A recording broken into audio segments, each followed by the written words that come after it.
Sasa at DRS_practice ndio Twitter handle yetu. At DRS practice one word Facebook, at full word at Doctors Practice hiyo ndio Instagram na Doctors Practice YouTube. So nianze na because hapo tulimalizia. Hizi cravings zinaitisha nini na kwani pizza? Na hayumizi? Jimmy, kuna cravings mingi huwa ina happen kwa mothers who are pregnant. Unasikia mtu anataka tu harufu ya matofari. Mwingine anataka tu kula sabuni tena ya yellow, mawe. Maziwa imekamuliwa saa hiyo. Kuku saa 8. So most cravings, they're not anything that are a must for a pregnant woman. But they come due to several hormonal changes during pregnancy that just affect the type of food you used to feel like previously before pregnant. So saizo is where most appetite comes in, because when you are pregnant, the appetite is so high for most women unless you have nausea and vomiting. So, and mostly it's normally due to inakwaga juu ya lack of some nutrients ama vitamin. Kama unapata wale wanakula mawe, sometimes it's due to lack of calcium. Unapata mawe na calcium mingi. Ama unapata ana crave for a type of food, sometimes also due to iron. Kama pizza. Pizza ni craving ya nini? Ni mostly inakuwaga mostly lack of calcium ama lack of iron. So ndiposa hii craving ikienda into a worse situation, then daktari atakuita afanye some test. And that's why it's always important. I hope that will be our next segment if we are going to discuss that pregnant mothers get supplementation of specific nutrients zile wanahitaji. Because wakilaki hizi nutrients, then abnormalities will occur to themselves, such as craving, na hata mtoto akizaliwa pale. So kuna nutrients zile zinahitajika during pregnancy, so that mama akue as healthy as possible na function as normal as possible. But nataka kusema pia, nutrition is not only during pregnancy. It should start way before pregnancy, because unapata kama uko na overweight, na niko sure we'll talk on weight issues. Kama uko overweight before pregnancy, anza kushade hii weight, ipunguze before you get pregnant. If you are underweight before pregnancy, anza kuangalia hii weight before pregnant, before kuwe pregnant. Apart from that, pia endo angalie tu kama yoni ziko sawa, because later on they will affect your baby. So these nutrients plays a role, but if you're craving, it's not a must, it's just tuning of the mind. Yeah, if I can just speak from where he's left, as the hormones are playing tricks on you, you tend to have a lot of cravings either for sugary things, so that is when you want to eat ice cream or chai. So you've been taking tea with only 1 spoon of sugar, now you want 3. So basically it is all in the mind, as he said. There is nothing scientific about cravings. So it's all in the mind. Yes, because your hormone, because of the hormonal changes and the imbalance, it does not really mean that it is necessary for you to take. As he has said, which is rightful what he has said, it could mean that there's some vitamins or nutrients that you're missing, or there's a reduction. But it does not mean that now if your body is telling you eat sugar, now you should just be eating sugar. You understand? Because again, there are going to be risk factors that are going to come with that. If you're eating pizza every day, honestly speaking, what are you expecting? Overweight. Yeah? What is overweight going to do? You know, it is not going to harm the baby, it's going to harm you. The baby, actually, God has a way of protecting the child. So the child will always get the nutrients as required. But you as a mother, then you're going to miss it out. So it is very important for you to really be very cautious in regards to nutrients. Niongeze kitu. Amesema kuwa weight issues will affect the mothers mostly. But ningependa kuongeze pia, ukiwa underweight before pregnancy, ukipata mtoto kama uko pregnant, chances of this baby being born underweight is very high. Similarly, ukiwa obese or overweight during pregnancy, mtoto kuwa obese is very high. And the complication ya mtoto kuwa obese, unapata ni mtoto concentration yake kwa class itakuwa 1 hour, very low concentration. Cardiac issues come in, unapata umeliza mtoto akiwa sawa 1 year, cardiac issues comes in. Apart from underweight issues, immunity issues comes in. There are major supplements that this mother requires. One of them is folate. I remember folate is not only required by mothers, even men. The male requires folate. And what is the folate? Folate. Folate ni inaitwa vitamin B9. Inatoka kwa chakula kama spinach na zile green leafy vegetables. Hizo mboga za kienyeji. Okay. Now to the pregnant mother, how will the baby be affected kama kuna folate? Ya kwanza ni low birth weight babies. Mtoto atazaliwa na kilo chini. Mama anashangaa kwa nini mtoto ako na kilo chini. Apart from hiyo, kukufa kwa mtoto before hiyo time ifike. Inaweza kuwa pale. Brain ijakuwa fully formed, zinaweza kuwa pale. Vitu kama hiyo. Na backbone. Na inaitwa spinal bifida. So spinal bifida unapata part of the backbone kuna space, ndio daktari? Hiyo inaweza kuwa also hata scalp unapata kichwa imeingia ndani. Ijakuwa formed, inaweza kuwa hapo.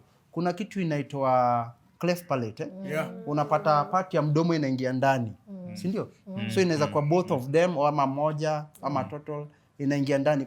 Niyo tu folate. So kula zile mboga za kienyeji. Daktari nikuulize ngoja. Daktari. So what vile fellow anasema weight gain or loss is good or bad about usipati. Okay. So mtu akipata dema akipata ball akiwa pregnant awe overweight anza kuongeza weight ni mbaya. Okay. Let me paint the scenario for you. Normally, overall in pregnancy, we expect a mother to gain weight. And weight is one of the things to monitor. Every time you come to antenatal clinic, we check your weight. Na hiyo progress inatuambia venye unaendelea. Ukiwa weight loss, we get concerned. Okay. Now, so weight gain is good. Weight gain is good because it's normal. It's almost inevitable. It's almost inevitable. Yes. First trimester, most people lose weight. The reason, yes, because first trimester kuna hormonal changes zinasababisha several things. You have loss of appetite and you have vomiting because of the certain hormonal changes. Lakini by 13-14 weeks, levels za hiyo hormone imeshuka chini. Inaitwa HCG. Appetite sasa inaanza kuja. So as you eat, you also gain weight. Lakini weight gain, it's important kujua kuna components za weight gain. Unakumbuka tulisema blood volume inaongezeka. So hiyo iko na weight yake. Unakumbuka tulisema the body ina retain maji fluids. Hiyo iko na component yake. Unakumbuka mtoto ana grow. Hiyo iko na component yake. Placenta iko na ina grow. Hiyo kuna component yake. Kuna hiyo maji yenye ina surround mtoto. Amniotic fluid. Kuna fat deposits. Breasts are growing. The uterus is growing. So all those things contribute to the weight gain. So at some point mtu aki lose weight unaanza kushangaa, what is the problem? Is the baby not growing? So it gives us an indication of how the pregnancy is progressing. Now, after delivery, because I mean, you see most women, na sasa kuna hiyo concern ya, hey, I've gained 8 kilograms. I've gained this number of kilograms, you know. They get concerned, what's going to happen to me? Most times, by sasa ile baby weight, the extra weight, most women with normal physiology, by 6 weeks post-delivery, they'll have lost half of that weight. So kuteka ulikuwa 55 kgs na uligain mpaka 70, by 6 weeks, we expect maybe utakuwa around 64, 63. Because by that time... Yes, normally. Normally means what? Jikuna mambo kama... Na mimi naongea kwa experience. Yes. Nikifungua mdomo yangu hapo ndio wapi story mnashanga. So kwa Kenya. This is post delivery after umeshaanza. Yes, after ushajifungua. So the extra weight umegain. Cesarean? Haijalishi kama ni normal delivery ama ni CS. Your weight loss tuna expect because several things zimefanyika. Baby ametoka. Placenta imetoka. Amniotic fluid imetoka. Blood volume imerudi back to normal. Water retention imepungua. All those things by 6 weeks zishafanyika. Exactly. So there's a certain amount of the weight you've gained ambayo imeenda. However, the fat you had gained may not all be gone. But under normal circumstances, like 1 year after delivery, if you've maintained proper physical activity, a proper diet, most women will have gone back to their pre-pregnancy weight. So important. Yes. Yes. So important. Karo, kuna some. Actually, if you read books, they'll even tell you 6 months down the line, you should have gone back to pre-gravid state. Of course, depending on how you're eating, but unajua vile sisi tuko African culture, si ndio? Ndio tutakunywa ile uji nyingi, ndio tutapikiwa chai na flask unawekewa hapo mbili. Yes. Unataka flask 4. Yeah, because unataka kupata maziwa and because your mother-in-law is there or your mother is there and she's telling you have to feed so that you feed the baby. Yeah, so you tend to overdo it. But at the same time, what Dr. Nzioki is saying is very true. If you actually now following a certain diet, you're doing a certain, you're eating within the range you're supposed to eating, not overdoing anything, then your weight should actually come back to a pre-gravid state. Something important before Fellow says anything. Preconception period is very important. Preconception period. Meaning, before you decide maybe unataka ku get pregnant, it is important for you to start eating healthy, do your folate, do your iron, yes. If possible, bring down your weight to a normal weight. Yes. Ukiweza. Yeah, as in start doing everything pre-gravid before now you decide that now I want to get pregnant. You know, most of us it's oops, sindio? Oops, I'm pregnant. Yes. Yeah, most which is of us. still okay because after that, go to hospital immediately. Then from there, you'll be guided by an obstetrician or a midwife, whoever is there with you. This is what you're supposed to do. This is what you're required to increase. Because remember, depending on the weight that you have, if you're overweight, you're supposed to gain a certain amount of weight. Don't just add weight 20 kgs and you say, because I am pregnant, I am expected to add weight. Ideal. Ideal. Ama in a dependent body mass. In a dependent body mass. Yes. If you are underweight, you'll find that you gain anything 14 to 18 kgs. That's okay. Yes. Wow. If you're That's underweight. it. If you're underweight. Yes. Wewe ni mtu mwenye BMI yake ni chini ya Below 18. 20, yes. Okay. Then someone who's normal weight, we can talk about anything between 11 and 14. Kuongeza. Yeah. Normal weight. Yes. Sasa watu wenye wako overweight and obese, they should try not to go above 10 kgs. Yeah. And just talking about it, Ngoja. So if I'm overweight, bado niongeze weight. being obese when you're pregnant, the outcomes are very tricky. First, studies zimefanywa zimeonyeshanwa people who are overweight or obese are likely to have more complications. Yes. Which, like during pregnancy, during delivery, they're more likely to have a more difficult delivery, which means cost inaongezeka. So in pregnancy, being overweight or obese has a financial implication. Yeah. And hizo ni studies zimefanywa all over the world. So this is a painful thing, hii message yetu No, iland umejam, vizuri. hizo masimu wambaya. Two things zita happen. Uko overweight, you're expecting, you're getting pregnant. First of all, tutafanya what we call loadings. Meaning, kama mimi niko normal na premium ni ile pesa utalipa ya insurance ilikuwa 30,000 for the whole year, tutakuongezea another 15 on top. So utakuwa unalipa 45,000, tutakuwekea loadings juu. Ama tunaweza sema outrightly, huyu hatuta insure. Ama the worst thing can happen because tutajua those complications would lead to complications at childbirth. Tutasema kama hizo loadings tunaona hata hazitatosha, tunaweza anza kucap your limit. Tutasema the best we can give you are only the rates for a normal delivery. Kikiumana, we jua uta top up.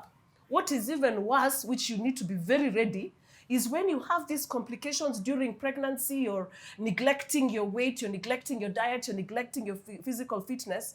We can say that during childbirth, we can delay covering this child by 3 months. Because tushajua kuna science, huyu mtoi pia atazaliwa na maybe na some premature, ama atakuwa overweight, ama atahitaji incubation, na insurance haitaki ku take care of that perceived neglect. I'm sorry to say that. Perceived neglect. Yeah, perceived neglect. So it's always good, take this advice very keenly because it does have financial implications to you that can be very detrimental even if you have insurance. So vitu kaizo be very wary about. Fellow, Kabla tuende break. My point was Hiyo ni niseme hivi mimi naweza sema almost all birth defects za mtoto. Mtoto amezaliwa na cardiac, amezaliwa na diabetes, ako underweight, ako obese, ako hizo cleft palate is much of hormonal changes and nutrition.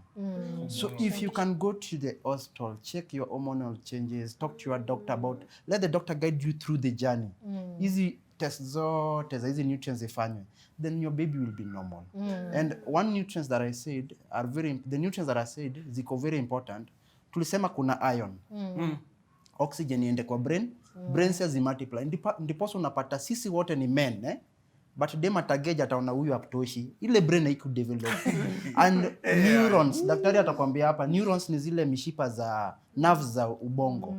They develop from during the pregnancy, 0 months to 5 years. After 5 years, these nerves don't develop. They just grow in size. So if this brain haiku form vizuri 0 to 5 years, mtoto mpeleke class gani hata waishika number 1. And it's much of the nutrients, the iron we have said, the folate, calcium inatakikana pale for stronger bones. Ndiposa unapata mtoto anazaliwa, bones zake ziko weak, 1 year hawezi tembea. Na for calcium absorption, bado calcium inataka for heart muscles. Daktari atakwambia. So that zile misuli za heart ziform vizuri na hata nerves. For calcium to be absorbed, calcium inatoka kwa wapi? Milk bado tu. Mama kunywe kama glass 2 za maziwa daily ama zile mboga za kienyeji ama hata mayai. There is vitamin D. Most people believe vitamin D is from the sunlight. Hapana. Vitamin D you get it from food. Green leafy vegetables, maziwa, mayai, fish. Kuna kitu tumesema hapo, umesema hapo awali kabla tuanze show, involvement ya Charlie na naanza kuifeel. Naanza kuifeel goya. Sio vile jana, lakini ana sorry mob jana anaenda wedding fulani nataka tumalize. Tunakaa, msende mbali.